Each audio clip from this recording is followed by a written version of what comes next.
Chapter 3. More about alcoholism. Most of us have been unwilling to admit that we were real alcoholics. No person likes to think he is bodily and mentally different from his fellows. Therefore, it is not surprising that our drinking careers have been characterized by countless vain attempts to prove we could drink like other people.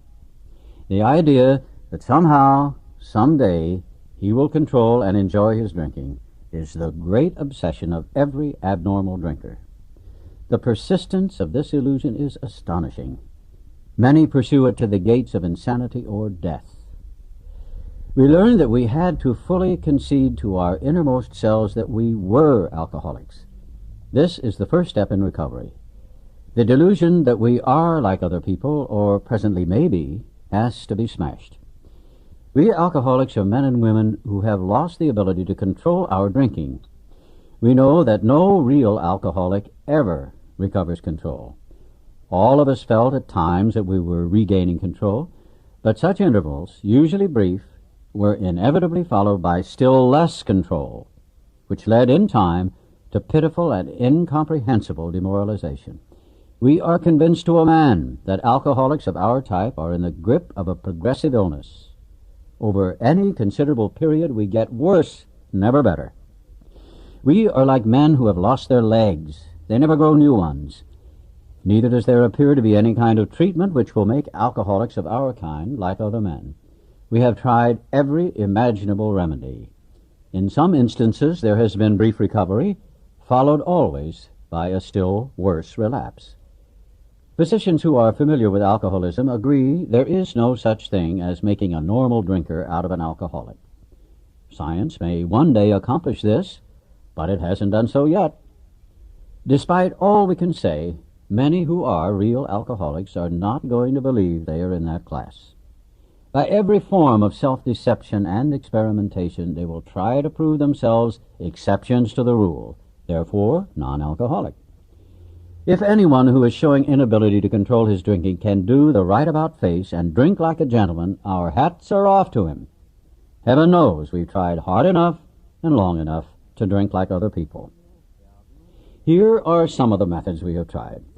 Drinking beer only, limiting the number of drinks, never drinking alone, never drinking in the morning, drinking only at home, never having it in the house, never drinking during business hours, drinking only at parties, switching from scotch to brandy, drinking only natural wines, agreeing to resign if ever drunk on the job, taking a trip, not taking a trip, swearing off forever, with and without a solemn oath, taking more physical exercise, reading inspirational books, going to health farms and sanitariums, accepting voluntary commitment to asylums.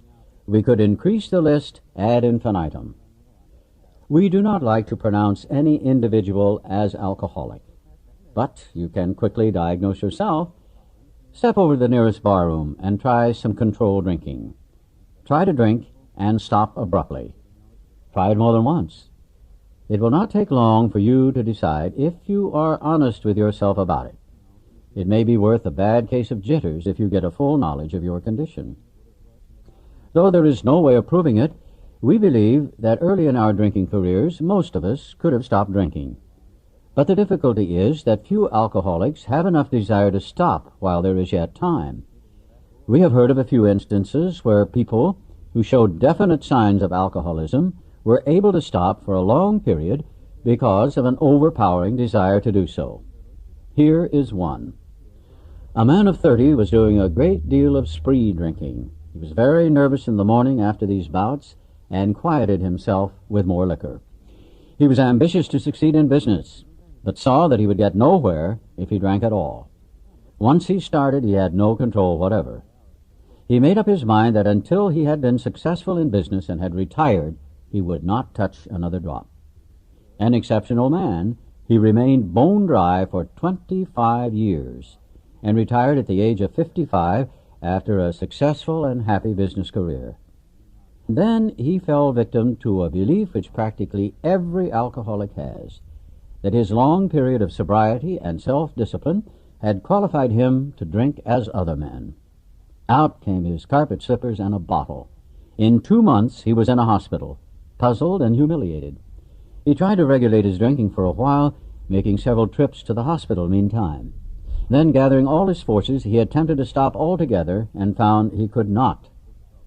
Every means of solving his problem which money could buy was at his disposal. Every attempt failed. Though a robust man at retirement, he went to pieces quickly and was dead within 4 years. This case contains a powerful lesson.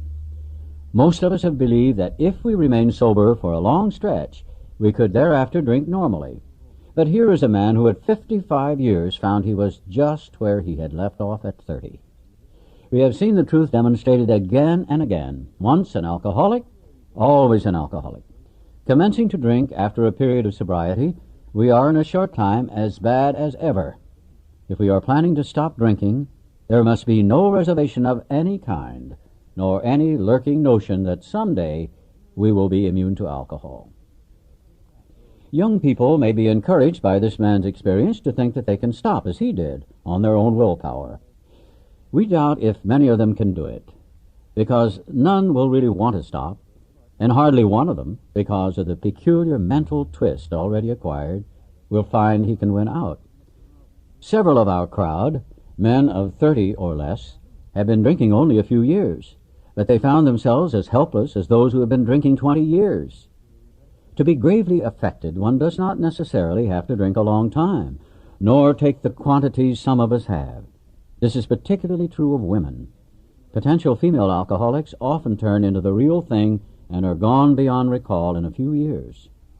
Certain drinkers, who would be greatly insulted if called alcoholics, are astonished at their inability to stop.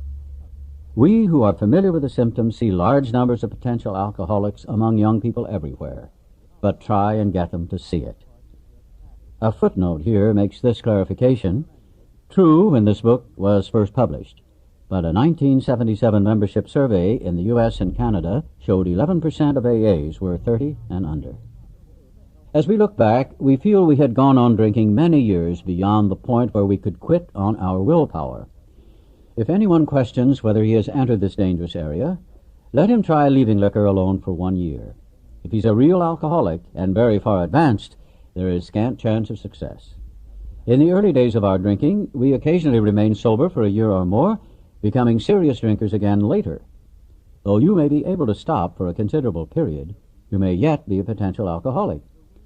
We think few to whom this book will appeal can stay dry anything like a year. Some will be drunk the day after making their resolutions. Most of them within a few weeks. For those who are unable to drink moderately, the question is how to stop altogether. We are assuming, of course, that the reader desires to stop. Whether such a person can quit upon a non-spiritual basis depends upon the extent to which he has already lost the power to choose whether he will drink or not. Many of us felt that we had plenty of character.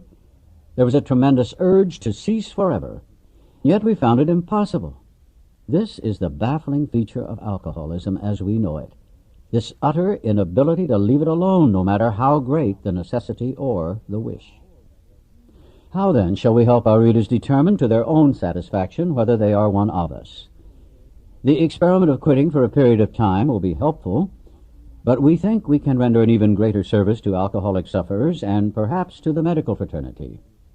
So, we shall describe some of the mental states that precede a relapse into drinking, for obviously this is the crux of the problem. What sort of thinking dominates an alcoholic who repeats time after time the desperate experiment of the first drink? Friends who have reasoned with him after a spree which has brought him to the point of divorce or bankruptcy are mystified when he walks directly into a saloon. Why does he? Of what is he thinking? Our first example is a friend we shall call Jim. This man has a charming wife and family. He inherited a lucrative automobile agency. He had a commendable World War record. He's a good salesman. Everybody likes him. He's an intelligent man, normal so far as we can see, except for a nervous disposition. He did no drinking until he was 35. In a few years he became so violent when intoxicated that he had to be committed. On leaving the asylum, he came into contact with us. We told him what we knew of alcoholism and the answer we had found. He made a beginning. His family was reassembled, and he began to work as a salesman for the business he had lost through drinking. All went well for a time, but he failed to enlarge his spiritual life. To his consternation, he found himself drunk half a dozen times in rapid succession. On each of these occasions, we worked with him, reviewing carefully what had happened. He agreed he was a real alcoholic and in a serious condition. He knew he faced another trip to the asylum if he kept on. Moreover, he would lose his family for whom he had a deep affection. Yet he got drunk again. We asked him to tell us exactly how it happened. This is his story. I came to work on Tuesday morning. I remember I felt irritated that I had to be a salesman for a concern I once owned. I had a few words with the boss, but nothing serious. Then I decided to drive into the country, see one of my prospects for a car. On the way, I felt hungry, so I stopped at a roadside place where they have a bar. I had no intention of drinking. I just thought I'd get a sandwich. I also had the notion that I might find a customer for a car at this place, which was familiar, for I had been going to it for years. I had eaten there many times during the months I was sober. I sat down at a table and ordered a sandwich and a glass of milk. Still no thought of drinking. I ordered another sandwich and decided to have another glass of milk. Suddenly, the thought crossed my mind that if I were to put an ounce of whiskey in my milk, it couldn't hurt me on a full stomach. I ordered a whiskey and poured it into the milk. I vaguely sensed I was not being any too smart, but felt reassured as I was taking the whiskey on a full stomach. The experiment went so well that I ordered another whiskey and poured it into more milk. That didn't seem to bother me, so I tried another. Thus started one more journey to the asylum for Jim. Here was the threat of commitment, the loss of family and position, to say nothing of that intense mental and physical suffering which drinking always caused him. He had much knowledge about himself as an alcoholic, yet all reasons for not drinking were easily pushed aside in favor of the foolish idea that he could take whiskey if only he mixed it with milk. Whatever the precise definition of the word may be, we call this plain insanity. How can such a lack of proportion of the ability to think straight be called anything else? You may think this an extreme case. To us, it is not far-fetched, for this kind of thinking has been characteristic of every single one of us. We have sometimes reflected more than Jim did upon the consequences, but there was always the curious mental phenomenon that, parallel with our sound reasoning, there inevitably ran some insanely trivial excuse for taking the first drink. Our sound reasoning failed to hold us in check. The insane idea won out. Next day we would ask ourselves in all earnestness and sincerity how it could have happened. In some circumstances we have gone out deliberately to get drunk, feeling ourselves justified by nervousness, anger, worry, depression, jealousy, or the like. But even in this type of beginning we were obliged to admit that our justification for a spree was insanely insufficient in the light of what always happened. We now see that when we begin to drink deliberately instead of casually, there was little serious or effective thought during the period of premeditation of what the terrific consequences might be. Our behavior is as absurd and incomprehensible with respect to the first drink as that of an individual with a passion, say, for jaywalking. He gets a thrill out of skipping in front of fast-moving vehicles. He enjoys himself for a few years, in spite of friendly warnings. Up to this point, you would label him as a foolish chap having queer ideas of fun. Luck then deserts him, and he is slightly injured several times in succession. You would expect him, if he were normal, to cut it out. Presently, he's hit again, and this time has a fractured skull. Within a week after leaving the hospital, a fast-moving trolley car breaks his arm. He tells you he has decided to stop jaywalking for good, but in a few weeks he breaks both legs. On through the years, this conduct continues, accompanied by his continual promises to be careful or to keep off the streets altogether. Finally, he can no longer work, his wife gets a divorce, and he is held up to ridicule. He tries every known means to get the jaywalking idea out of his head. He shuts himself up in an asylum, hoping to mend his ways. But the day he comes out, he races in front of a fire engine, which breaks his back. Such a man would be crazy, wouldn't he? You may think our illustration is too ridiculous, but is it? We who have been through the ringer have to admit, if we substituted alcoholism for jaywalking, the illustration would fit us exactly. However intelligent we may have been in other respects, where alcohol has been involved, we have been strangely insane. It's strong language, but isn't it true? Some of you are thinking, yes, what you tell us is true, but it doesn't fully apply. We admit we have some of these symptoms, but we have not gone to the extremes you fellows did, nor are we likely to, for we understand ourselves so well after what you have told us that such things cannot happen again. We have not lost everything in life through drinking, and we certainly do not intend to. Thanks for the information. That may be true of certain non-alcoholic people who, though drinking foolishly and heavily at the present time, are able to stop or moderate because their brains and bodies have not been damaged as ours were. But the actual or potential alcoholic, with hardly an exception, will be absolutely unable to stop drinking on the basis of self-knowledge.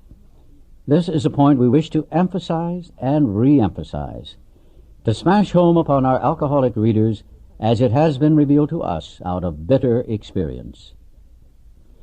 Let us take another illustration.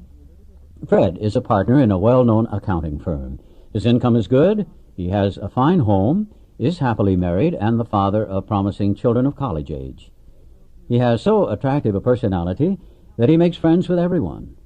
If ever there was a successful businessman, it is Fred. To all appearance, he is a stable, well-balanced individual. Yet, he is an alcoholic.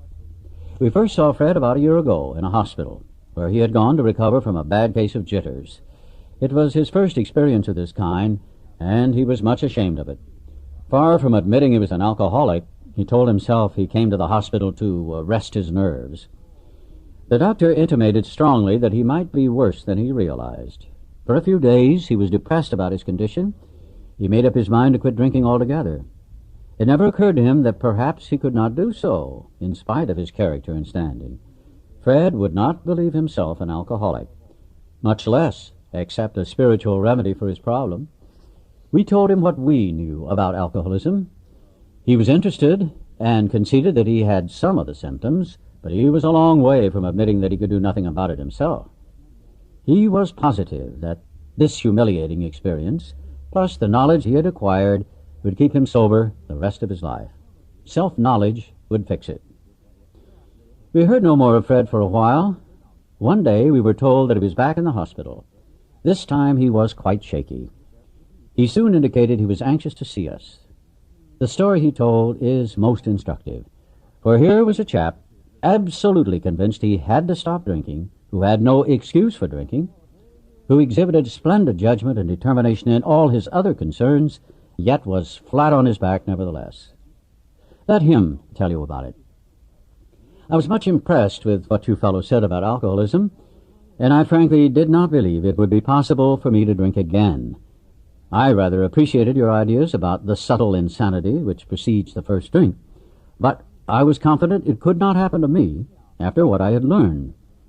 I reasoned I was not so far advanced as most of you fellows, that I'd been usually successful in licking my other personal problems, and that I would therefore be successful where you men failed.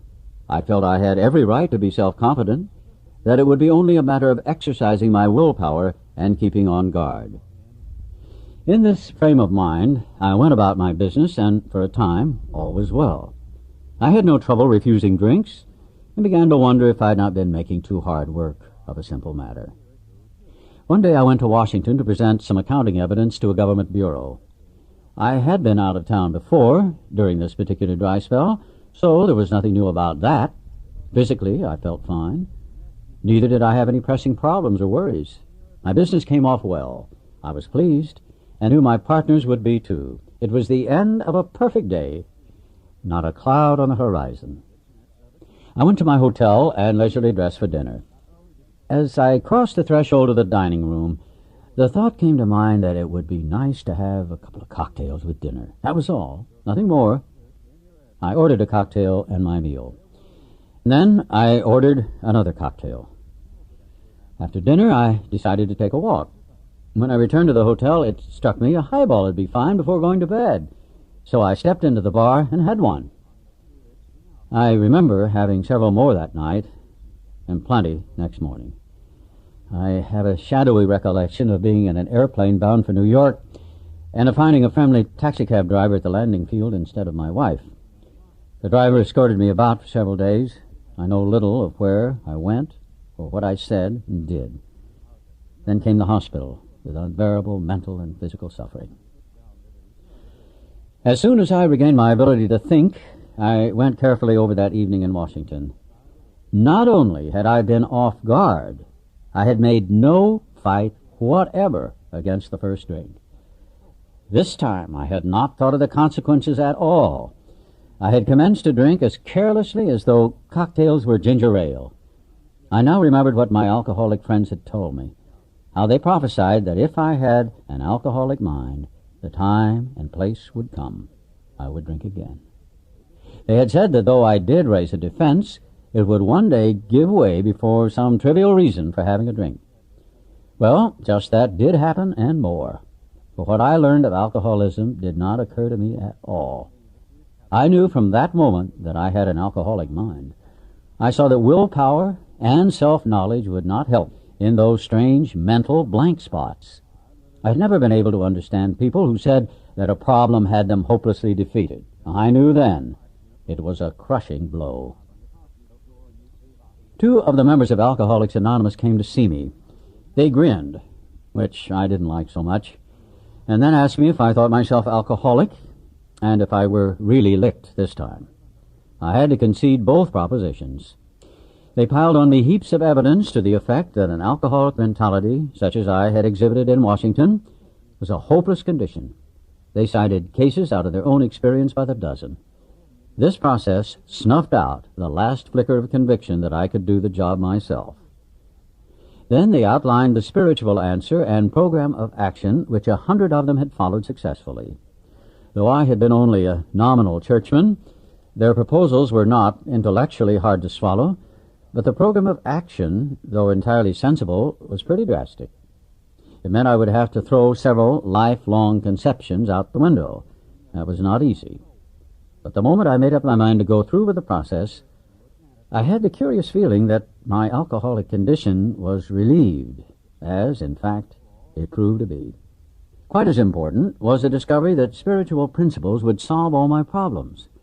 I have since been brought into a way of living infinitely more satisfying and, I hope, more useful than the life I lived before. My old manner of life was by no means a bad one, but I would not exchange its best moments for the worst I have now. I would not go back to it, even if I could. Fred's story speaks for itself. We hope it strikes home to thousands like him. He had felt only the first nip of the ringer. Most alcoholics have to be pretty badly mangled before they really commence to solve their problems. Many doctors and psychiatrists agree with our conclusions. One of these men, staff member of a world-renowned hospital, recently made this statement to some of us. What you say about the general hopelessness of the average alcoholic's plight is, in my opinion, correct. As to 2 of you men, whose stories I have heard, there is no doubt in my mind that you were 100% hopeless, apart from divine help. Had you offered yourselves as patients at this hospital, I would not have taken you if I had been able to avoid it. People like you are too heartbreaking. Though not a religious person, I have profound respect for the spiritual approach in such cases as yours. For most cases, there is virtually no other solution. Once more, the alcoholic at certain times has no effective mental defense against the first drink. Except in a few rare cases, neither he nor any other human being can provide such a defense. His defense must come from a higher power.